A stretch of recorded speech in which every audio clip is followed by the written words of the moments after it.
Bueno, bienvenida a nuestra invitada del día de hoy. Tenemos dos invitadas. Una es parte del instituto, coordinadora de Tierra del Fuego, Natalia, y nuestra invitada para charlar del tema que nos convoca el día de hoy, del el legado Alfonsín. Estamos con Rocío Alconada Alfonsín, abogada de la UBA, militante de la Unión Cívica Radical y, sin mayores preámbulos, diríamos la nieta de Raúl Alfonsín. Bienvenida, Rocío. Gracias. Gracias por acompañarnos en este séptimo programa, y empezamos desde 1983 recorriendo hitos y mojones, y me parece que también el fallecimiento de Raúl, con todo lo que él hizo en vida, es un mojón de consolidación democrática. Antes de empezar de lleno con la entrevista, vamos a escuchar unas palabras que en conmemoración, digamos, el día Cafiero, le hacen un homenaje a Raúl Alfonsín todavía en vida en la legislatura de La Plata, y Cafiero habla sobre Alfonsín y dice unas palabras que creo que son lo que todos pensamos sobre Raúl. Raúl estaba presente y mira, se lo ve muy contento y orgulloso de lo que estaba diciendo su compañero de tantas batallas en política del otro lado. Así que vamos a escuchar las palabras de Antonio Cafiero. Queridos amigos, amigas, he aquí un héroe de la política nacional. He aquí la expresión más genuina de lo que es un político, por su vida, por su talento, por su capacidad militante, por su entrega a una causa que siempre lo devorará, porque siempre los argentinos esperaremos algo de usted. Siempre los argentinos los vamos a recordar como uno de los grandes constructores de la democracia argentina. Usted merece nuestro respeto, usted merece nuestro cariño, usted merece todo esto que la gente espontáneamente le brinda. Por eso, compañero Alfonsín, te lo digo de corazón, sigamos todos juntos. Usted, Raúl Alfonsín, vuelvo a decir, es un héroe de la democracia argentina, es un héroe de las libertades. Usted pertenece al linaje de los políticos. Muchas gracias, don Raúl, muchas gracias. Piel de gallina, ¿eh? Sí, terrible. Aparte, yo estuve ahí, me acuerdo. Y eran momentos, como se sentía una cosa muy, ¿cómo decirte? Por un lado, era muy lindo ver el reconocimiento, volví a ser. Tampoco nunca fue en la calle un desastre que lo eligieran cosas, no, hasta el 2001 solamente, pero sí fue cada mes increyendo el reconocimiento, los homenajes que le hicieron. Sí. Y por otro lado, el sentir que se estaba muriendo ya, y ya estaba avanzada la enfermedad, ya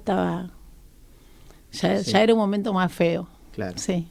Alfonsín había batallado mucho, lo recordábamos en alguno de los programas de este ciclo, por fundar en la Argentina una democracia pluralista que superara las antinomias del pasado. Una de esas antinomias había sido peronismo-antiperonismo, ¿no?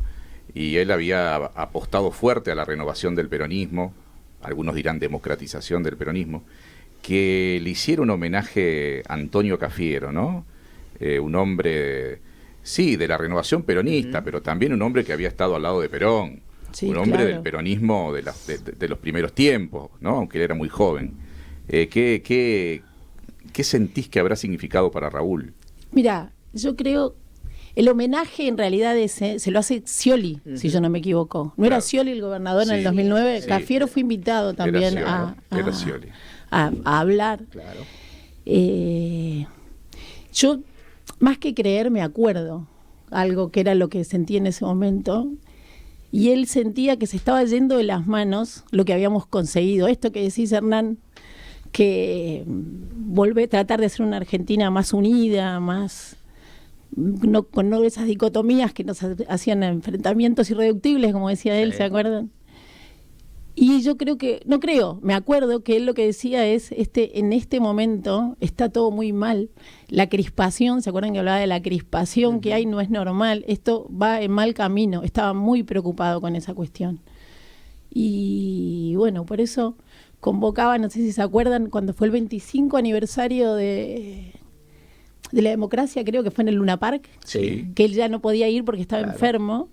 Fuimos todos para ahí, después fuimos a la casa y él mandó un video. Sí. Y ahí, no sé si se acuerdan que decía, tenemos que querernos más los argentinos.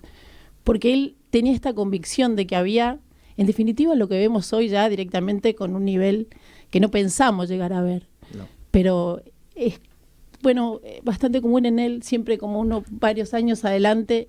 Él veía esto, yo creo. Él veía esto. Él veía venir esto. Sí. En un momento, Cafiero dice algo que a mí me llama la atención, que es así. La búsqueda de la democracia lo devorará, esa búsqueda, ¿no? Y me parece que Alfonsín directamente entregó su vida. Sí, sí, yo te diría que sí, y ni te digo si mi madre y mi abuela lo que te hubieran dicho, sí, Ujú. sí, entregó su vida. Yo creo que también su vida era eso. Ujú. Entonces es un juego de palabras difícil, ¿verdad? Porque no sé si tenía muchas cosas que no fueran más que la política y tratar de buscar cómo podían estar las cosas mejores, no solo la democracia, sino cómo fortalecer la democracia. Ujú. Porque después vino en la época de Menem, la obsesión de él porque no nos conformemos con la democracia formal, Claro. con la democracia esta de que, bueno, que votamos, sino con en la búsqueda de la democracia social. La democracia renga, decía La él. democracia renga, decía, ¿te acordás? Bueno, y ahí empezó a meterle con el tema de la libertad y la igualdad, no hay libertad sin igualdad. Sí, incluso ese discurso que también escuchamos en este ciclo, en la Convención Constituyente del 94, Claro. él lo termina hablando de Sí. la construcción de la necesaria democracia social Exacto. en la Argentina. El discurso más escuchado de esa convención. Ujú. Sí, ese discurso a mí es uno de los que más me gusta, la Sí. verdad. Y él ahí habla de cómo, y esto que decías vos, no me acuerdo quién habló de si había podido lograr lo que había querido. Ujú. Yo tengo la sensación que en la reforma esa, la cuestión es que se plasmaron ahí, él sintió que esto se estaba dejando plasmado, la Claro. democracia de los partidos políticos, la democracia social, que no iba a poder ser interpretada la Constitución de una forma que discutiera eso. Vos fíjate que esta reforma de la Constitución, y esto lo hablamos en su momento con el invitado, que fue el Changi Cáceres, que habló de ese tema, se había puesto en duda en ese momento, y sin embargo, 30 años después nos damos cuenta de que fue una reforma fundamental para consolidar la democracia. Claro. Por eso digo que para mí eso fue como que en definitiva era un poco también el proyecto del nuestro del 86, ¿cómo es que se llamaba? La conciliación democrática, ¿cómo era? Bueno, Ujú. era nuestro proyecto en muchísimos aspectos. Creo que a él haberlo podido plasmar fue algo que le generó... El Consejo para la Consejo Consolidación para de la la Consolidación de la Democracia, sí, Democracia. que lideraba Claro. Carlos Nino, Exacto, Portantiero. Bueno, muchas de las cuestiones Sí. que están plasmadas en la Constitución son cosas que trajimos desde allí, por eso también era bastante inentendible, difícil de asimilar y tan triste para él las oposiciones internas del partido, ¿verdad? Claro. Que a veces fueron sangrientas directamente. Ujú. Eso Sí. pero bueno, quedó una Constitución mucho mejor, yo creo. Ujú. Él también creo que lo entendía así, por supuesto, con todos los defectos que siempre tienen, ¿verdad? Las cosas y cómo después se utilizan bien o mal. Lo importante es que esa Constitución tiene todo para poder ser utilizada bien. Exacto. Vos antes mencionabas, mencionábamos lo del homenaje en La Plata y también mencionabas lo del acto del Luna Park. Sí. De los 25 años, que él ya estaba muy enfermo y que mandó un video. Y algunos días después fue a la Casa Rosada a ser homenajeado por Cristina. Néstor y Cristina Kirchner cuando se descubrió su busto, ¿no? Algo Sí. inusual, porque los bustos de los presidentes generalmente no se colocan en la Casa Rosada cuando ellos están en vida, sino que se lo hace bastante tiempo después. Yo tengo la convicción, y lo digo a veces en algunas charlas sobre historia del radicalismo, de que él en realidad estaba profundamente enojado con Kirchner, su falta de respeto a los partidos políticos, la transversalidad, la falta de diálogo, esta crispación permanente que vos recién mencionaba, y sin embargo sintió la necesidad de ir, y veía que íbamos hacia una grieta, cuando nadie lo veía, nosotros no lo veíamos. Probablemente él veía que íbamos hacia una grieta y dijo, yo tengo que ir porque es un aporte a la concordia de los argentinos, a la unidad de los argentinos. Y ahí dejó ese otro célebre discurso, ¿no? El de sigan ideas, no sigan hombres. ¿Qué pensás de eso? ¿Vos coincidís conmigo? ¿Él fue porque lo sintió un deber? Sí, coincido absolutamente. Creo que fue porque lo sintió un deber. Quiero... No quiero que se entienda mal. Es verdad, absolutamente, lo que vos decís del enojo. Él estaba muy enojado con Néstor. Muchas veces me han preguntado si lo había enojado lo del pedido de disculpas. Y la verdad que mucho más lo enojó todo esto que decía Hernán, de la transversalidad, porque ¿qué es lo que decía él? Esto no es una convocatoria a los partidos políticos a que trabajemos en conjunto, que discutamos las ideas. Esto nos están cooptando la gente. Exacto. Están haciendo un proceso de cooptación. La transversalidad la veía así, no lo veía como una cuestión de, bueno, entre partidos políticos hacemos acuerdos programáticos, que hubiera sido diferente. ¿Verdad? Que en definitiva es lo que fue, porque algunos dirigentes se pasaron al kirchnerismo, nada más. Bueno, esto era lo que más lo enojaba, le preocupaba también esta cosa de crispación, como decía él, y de enojo sistemático y de ataque a quien pensara distinto, le empezaba a preocupar. Y entiendo, como dice Hernán, que vio que tal vez una posibilidad, vio un gesto hacia el otro sentido. Claro. Vio un gesto en otro sentido y tal cual, entiendo que no lo iba a desaprovechar. Porque si hubiera...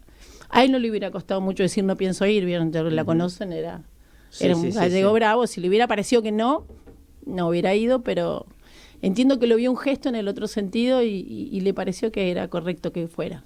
Yo creo que hago un paréntesis, me parece que ese gesto, que recién hoy lo podemos captar mejor de lo que en aquel tiempo, porque al menos a nosotros, bueno, yo recién empezaba a militar, no nos gustó mucho esa... cómo fue la situación, digamos, me pareció un poco chocante, pero bueno, éramos también, yo al menos era muy joven en ese tiempo, recién empezaba a transitar los caminos de la militancia.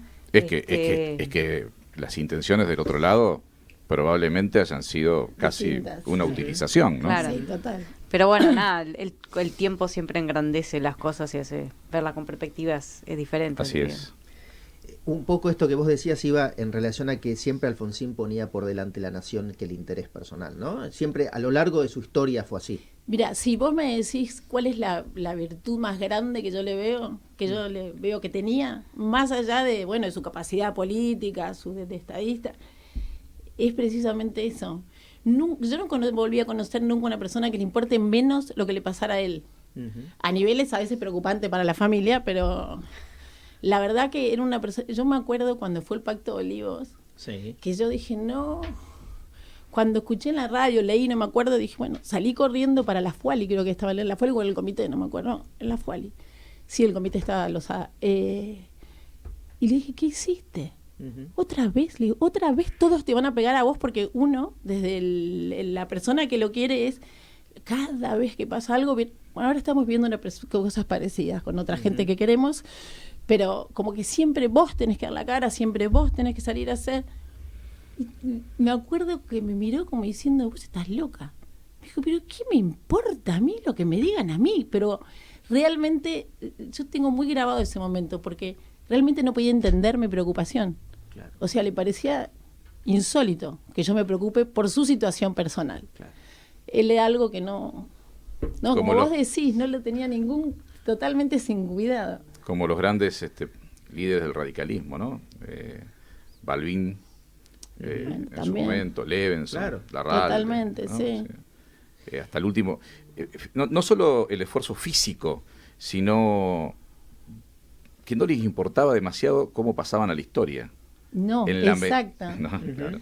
Totalmente. Por suerte la historia sabe reivindicar, ¿no? Sabe poner las cosas en su lugar. La historia al final hizo justicia en general, entonces sí, pero en el momento del riesgo no les parece un problema, evidentemente. ¿Qué opinás vos, teniendo como ejemplo a Raúl, de aquellos políticos que no le hablan a toda la sociedad? Vos viste que ahora Milei habla ahora a los argentinos de bien, dice, por ejemplo, y ya está haciendo una distinción. Digo, Alfonsín le habló toda la vida a todo el conjunto de la sociedad, a todos por igual, y sus políticas iban en esa dirección, no había distinciones. Mira, yo creo que estamos atravesando dos problemas muy difíciles.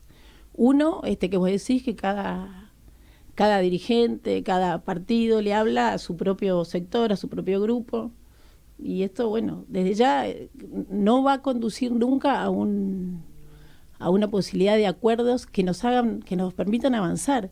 Y esto es realmente preocupante, que no estemos viendo que aquello que cantaban que se cantaba en el 83 y que decía Alfonsín, el pueblo unido jamás será vencido, parece un eslogan, pero la verdad es que ahora uno piensa, ¿no? Por ejemplo, Milei le habla a su gente, le va a decir las cosas que él considera que están bien, simplemente a su gente, posiblemente lleve proyectos no consensuados. Uh-huh. Entonces, el otro sector de la sociedad, ¿qué es lo que se va a oponer a eso? Entonces, ¿hasta cuándo nosotros vamos a seguir con gobiernos paralizados por no poder sentarnos y ponerse de acuerdo? Que eso es una cuestión también que creo que contra la que Alfonsín tuvo que batallar mucho, porque había muchos dirigentes inclusive que le decían los acuerdos entre gallos y medianoche, y había como una crítica al acuerdo en algún momento, que era una forma de pegarle a él. Yo entiendo que ese es el valor de Alfonsín que hoy nadie rescata, más allá de que mucha gente le hace homenajes, mucha gente se reúne, hablan de sí. Bueno, salvo Milei, ¿no? Pero y ese tal vez es el valor más importante que tendríamos que estar hoy resaltando. Inclusive la gente de Milei. ¿Cómo piensan llevar adelante algo si no nos ponemos de acuerdo? Y ponerse de acuerdo solamente lo puedes hacer con el que piensa distinto a vos. Claro. Si yo me pongo de acuerdo con Natalia en 2 minutos. Claro. Ahora, el desafío es sentarme y ponerme de acuerdo con el kirchnerismo y con la ultraderecha. Uh-huh. Bueno, pongámonos de acuerdo en cuestiones básicas. Si esto no lo conseguimos, no vamos a avanzar nunca, pero nunca literalmente. Y ahí el Congreso creo que va a tener un rol fundamental. Sí, desde ya que el Congreso va a tener un rol fundamental. Lo que pasa es que también el Congreso tiene que tener alguna directiva bajada desde arriba, ¿verdad? Porque si desde arriba se baja la guerra, bueno, de alguna manera, y hay que tener a veces muchas ganas de recibir críticas y de bancarse cosas cuando uno está dispuesto a hacer esas cosas. Yo igual tengo algo de esperanza, ¿eh? Sí, bueno, cuando empezamos el programa decíamos, ¿no? Porque escuchábamos la cortina con que Raúl decía, hoy nos parece natural.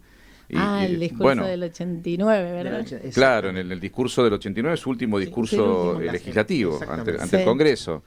Es la cortina del programa. Y el jueves pasado era previo a las elecciones. Claro. Y nos despedimos diciendo, bueno, el domingo votamos. Y la verdad que es natural. Y con un miedo bárbaro de que pase lo que pasó por parte de nosotros. Pero la sociedad argentina votó como votó. Y hoy estamos acá y dijimos, bueno, fue natural. Finalmente la gente votó. Ahora, la democracia que planteó Alfonsín era mucho más completa que la posibilidad de votar en libertad, ¿no? Claro. Bueno, era lo que hablábamos hoy, la democracia social. Él ¿se acuerdan que planteaba que esto era más parecido a una república? Claro. Y fíjense que también algunos de los que promueven una democracia más de este estilo hablan mucho de la república y nunca de la democracia. Por la república en cuanto a la división de poderes, ya está, y tener los derechos negativos garantizados, que el Estado no se va a meter en tu vida, pero no los positivos, no los derechos que te van a dar derecho a la educación, a la salud, al trabajo, a una vivienda digna. Bueno, las instituciones del bienestar. Exacto. Eso ahí se conformaría, ahí para Alfonsín es una democracia completa, con los derechos negativos que te da la República y los positivos que te viene a dar la democracia. Si no estaríamos en una república, decía él. Y él sentía que cada vez íbamos caminando más hacia la república. Eso es muy loco porque es el padre de la democracia para todos nosotros. Y él insistía cada vez que hablaba que no estábamos en democracia, que era una democracia renga, que estábamos caminando hacia la república. Ahora, perdón, pero hubo un cuestionamiento, y hay de vez en cuando cuestionamientos a la democracia en función de aquello que por ahí decía Alfonsín, porque con la democracia se come, se educa y se cura.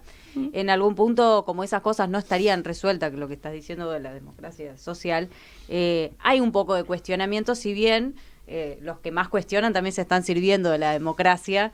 ¿Qué ves vos con respecto a esto? ¿Qué es lo que puede llegar a pasar más allá legislativamente, inclusive hablando de esta democracia que podríamos consolidar y no, o mejorarla en realidad, sobre lo nuevo, este nuevo gobierno que se viene? Bueno, del nuevo gobierno que se viene no me generan expectativas demasiado buenas, pero me gustaría hacer una aclaración.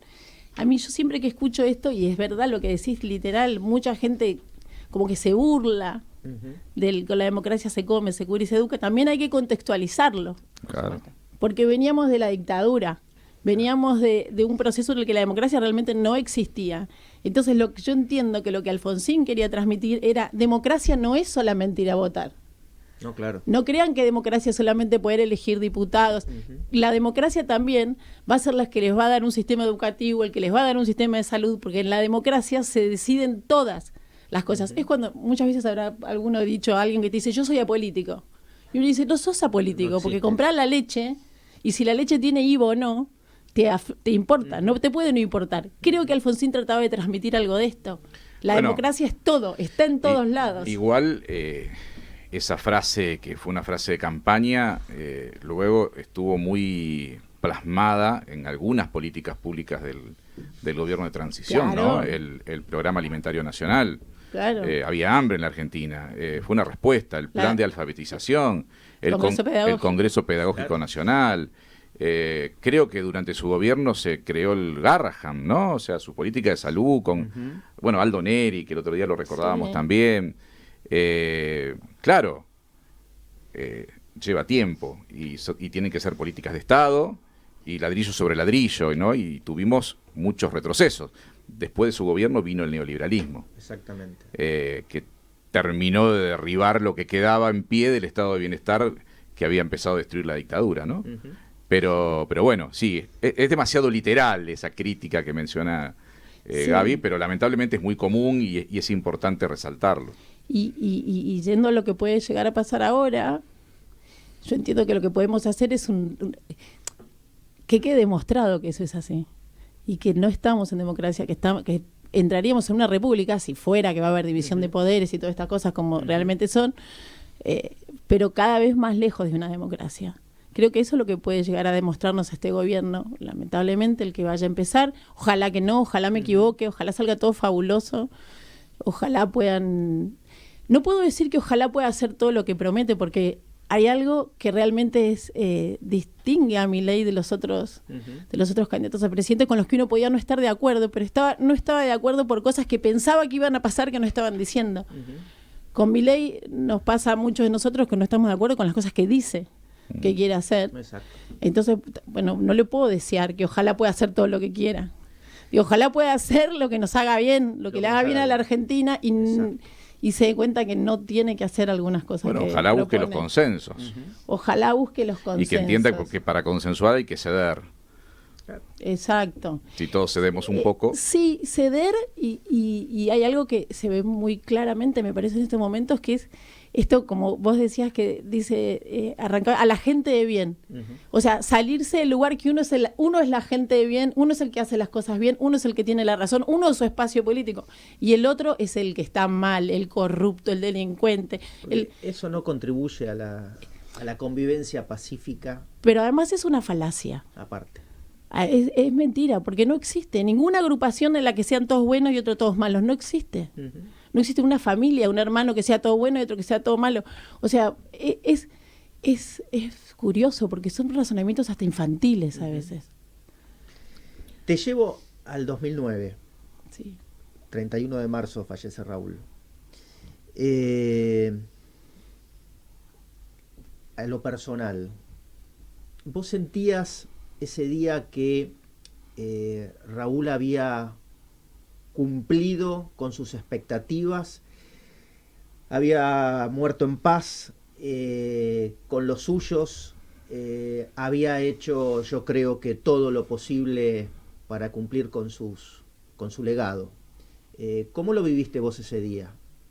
Mira, yo creo, por lo menos él así lo decía también, él sentía que le habían faltado hacer muchas cosas, pero tenía la tranquilidad de que había intentado todas y que no había hecho nada en contra de lo que él quería hacer, le hubiera gustado conseguir, que todo había sido en esa dirección, y eso le daba una tranquilidad de conciencia absoluta. Creo que eso también es lo que hace de estos hombres, como decían Balbín, Levenson. Eso también te da un qué me importa lo que digan, porque cuando uno tiene la conciencia tranquila, ¿qué le importa lo que digan? Creo que hay un vínculo ahí entre eso.